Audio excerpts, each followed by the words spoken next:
શ્રી વલ્લભાધીશ કી જય, શ્રી ગુસાઈજી પરમ દયાલ કી જય, શ્યામ સુંદર શ્રી અમને મહારાણી કી જય, શ્રી હરિરાય મહાપ્રભુ કી જય, ગોકુલનાથ કી જય. આપણે 84 વૈષ્ણવની વાર્તાનું રસપાન કરીએ છીએ. તેમાં 72મી વાર્તા આવી છે, નરહર સંન્યાસી ગૌડ બ્રાહ્મણ. હવે શ્રી આચાર્યજી મહાપ્રભુજીના સેવક શ્રી નરહર સંન્યાસી ગૌડ બ્રાહ્મણ આગ્રાથી ગુજરાત જઈને એમનો પિતા રહ્યો. તેમની વાર્તાનો ભાવ કહીએ. ભાવ પ્રકાશ. નરહર સંન્યાસી લીલામાં શ્રુતિરૂપા છે. મનસુખા ગોપની બેટી છે. એનું નામ ગુલાબી છે અને ગુલાબીની એક સખી હતી પોડરી. એ વેણી કોઠારી ગુજરાતમાં થયા. એક સમયે આગ્રામાં દુકાળ પડ્યો. ત્યારે નરહર સંન્યાસીના પિતા આગ્રા છોડીને ગુજરાત કુટુંબ છોડી જઈ રહ્યો. ત્યાં નરહર સંન્યાસી જન્મ્યા. તેઓ વર્ષ 15ના થયા ત્યારે નરહરને એ સંન્યાસીનો સંગ થયો. તેથી નરહર સંન્યાસી થયા. તેમણે વર્ષ દિવસ સુધી તપસ્યા કરી. ઉષ્ણકાળમાં પંચાગ્નિ તપે, વર્ષા ઋતુમાં જલની ધારા માથે લે, શીતકાળમાં પ્રાતઃકાલ જલમાં બેસતા. તે નરહર સંન્યાસીની માનતા ગુજરાતમાં ઘણી ચાલી. સેવક પણ ઘણા લોકોને કર્યા. બેણી કોઠારી પણ નરહરી સંન્યાસીના સેવક થયા. તે નરહર સંન્યાસી સ્ત્રીને જુએ ત્યારે મુખ ઉપર કપડું નાખી દે એવી ત્યાગ દશામાં રહે. તેઓ મહી નદીના કિનારે એકાંતમાં જ્યાં પાસે કોઈ ગામ નહીં ત્યાં સ્થળ બનાવીને રહેતા. ત્યાંથી બે કોસ ઉપર એક ગામ હતું. ત્યાં કોઈ હિન્દુ ઘાંચી હતો. તેને સંતાન ન હતું. તેથી તે ઘાંચીની સ્ત્રીએ વિચાર્યું કે નરહર સંન્યાસી મોટા મહાપુરુષ આવ્યા છે, તે કંઈ ઔષધ દે તો મારે પુત્ર થાય. કોઈ સ્ત્રીનું મુખ તે જોતા નથી. પછી એક દિવસ શીરો પૂરી કરી સંધ્યા સમયે તે ઘાંચણ નરહર સંન્યાસીની પાસે આવી અને પોતાના મુખ ઉપર કપડું નાખી નરહર સંન્યાસીને બૂમ પાડી. ત્યારે નરહર સંન્યાસી પાસે આવીને પૂછે છે, તું કોણ છે? ત્યારે એણે કહ્યું, હું ઘાંચણ છું. તમારા માટે શીરો પૂરી લાવી છું. તમે સ્ત્રીનું મુખ નથી જોતા, તેથી હું મારા મુખ ઉપર વસ્ત્ર નાખ્યું છે. ત્યારે નરહર સંન્યાસીએ કહ્યું, હું પણ 2 દિવસનો ભૂખ્યો છું, પરંતુ તારી પ્રીત વધારે છે કે 2 કોસથી મારા માટે લઈ આવી. એટલે નરહર સંન્યાસીએ તે લીધું. તેથી તે ઘાંચણ પ્રસન્ન થઈ કે એ લીધું તો ખરું, પણ બીજા દિવસે ફરી સંધ્યા સમયે શીરો પૂરી લાવી. ત્યારે નરહર સંન્યાસીએ કહ્યું, હવે અહીં કોઈ છે નહીં, તેથી તું મુખ ખોલ. ત્યારે તે ઘાંચણે મુખ ખોલ્યું અને શીરો પૂરી લઈ આવી. પછી નિત્ય સંધ્યા સમયે જાય. એમ કરતાં 10-12 દિવસ થયા. એક દિવસ શીરો પૂરી લઈ નરહર સંન્યાસીના ઓરડાની અંદર ગઈ.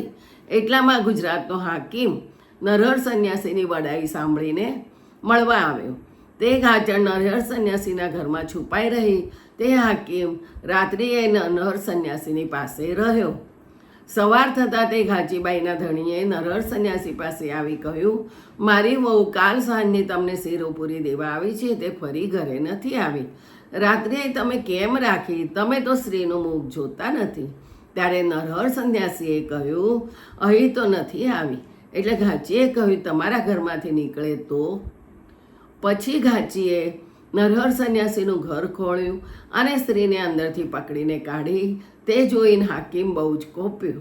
નરહર સંન્યાસીનું ઘર પાડી દઈને તેણે કહ્યું, અહીંથી બીજા દેશમાં નીકળી જા. નરહર સંન્યાસી ત્યાંથી બ્રજમાં આવ્યા. મનમાં કહે, સ્ત્રીનો સંગ જ એવો છે, ખોટો છે. જો સંગ થાત તો પરલોક બગડત. પ્રભુએ મને દંડ આપ્યો એમ વિચારી બ્રજમાં ફરે છે. પછી વેણી કોઠારીએ સાંભળ્યું નરહર સંન્યાસી બ્રજમાં છે. ત્યારે મનમાં વિચાર્યું કે ઘણા દિવસ થયા, મારા ગુરુ નરહર સંન્યાસી છે, તેથી બ્રજમાં જઈ આવું અને તેમને મળી આવું. એમ વિચારી વેણી કોઠારી ગુજરાતથી નીકળી બ્રજમાં આવ્યા અને વૃંદાવનમાં નરહર સંન્યાસીને મળ્યા. તેઓ ત્યાં રહ્યા. એક દિવસ વૃંદાવન શ્રી આચાર્યજી પધાર્યા. ત્યારે નરહર સંન્યાસીને આપના દર્શન થયા. ત્યારે નરહર સંન્યાસીએ દિવસ સંગ કરીને એમના સ્વરૂપનું જ્ઞાન થાય. એટલે નરહર સંન્યાસીને કહ્યું, ચાલો બંને જણા આપણે એમનો સંગ કરીએ. એ પ્રકારે બંનેએ વાતચીત કરી. શ્રી આચાર્યજી પાસે આવી દંડવત કરી, વિનંતી કરી, મહારાજ, અમારું મન 4 રાત્રિ આપનો સંગ કરવાનું છે. જો આપ પ્રસન્ન થઈને આજ્ઞા આપો તો અમે તમારી સાથે રહીએ.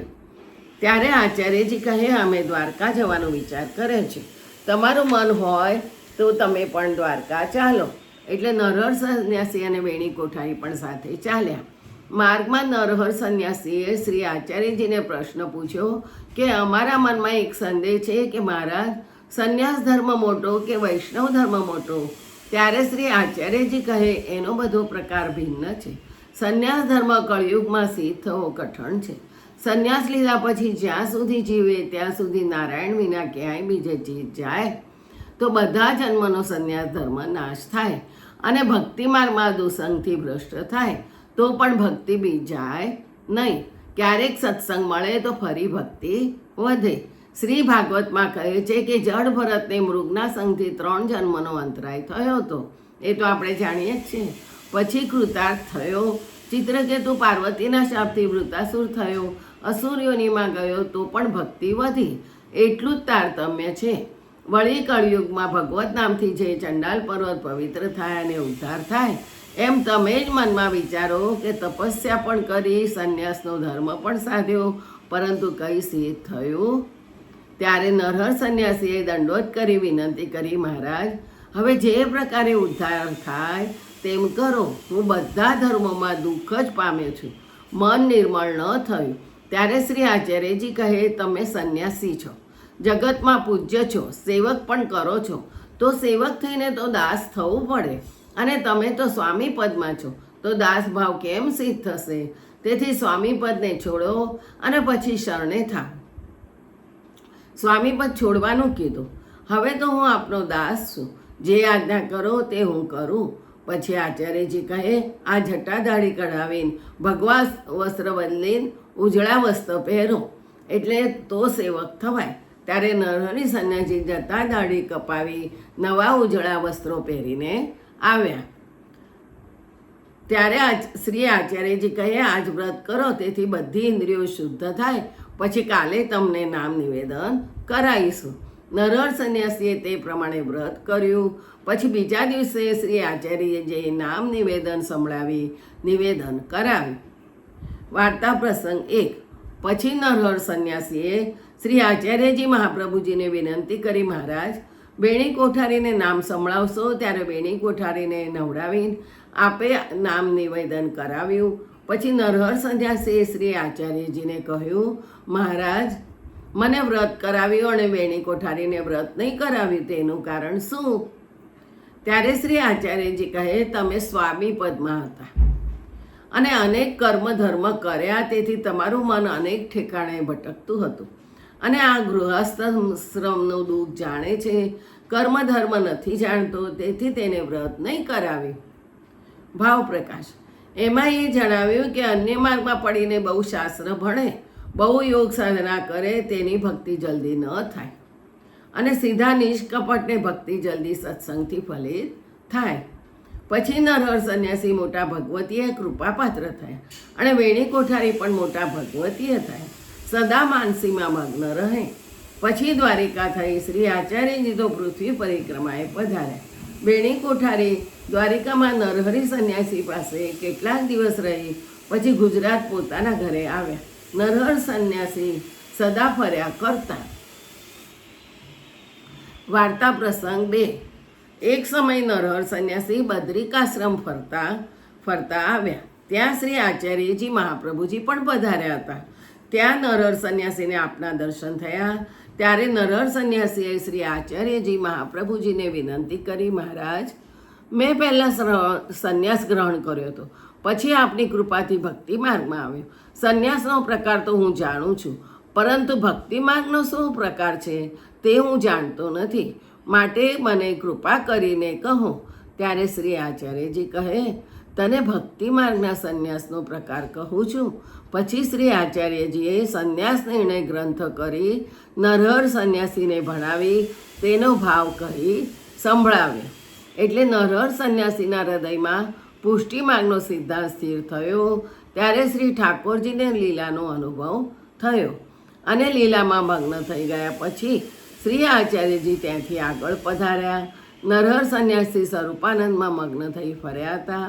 તે નરહર સંન્યાસી શ્રી આચાર્યજીના એવા કૃપાપાત્ર ભગવતી હતા એમની વાર્તા ક્યાં સુધી કહીએ? વાર્તા 72મી કૃષ્ણાર્પણમ. જે શ્રી ગોખલેસ. કાલે 73મી સદુ પાંડેની આવશે.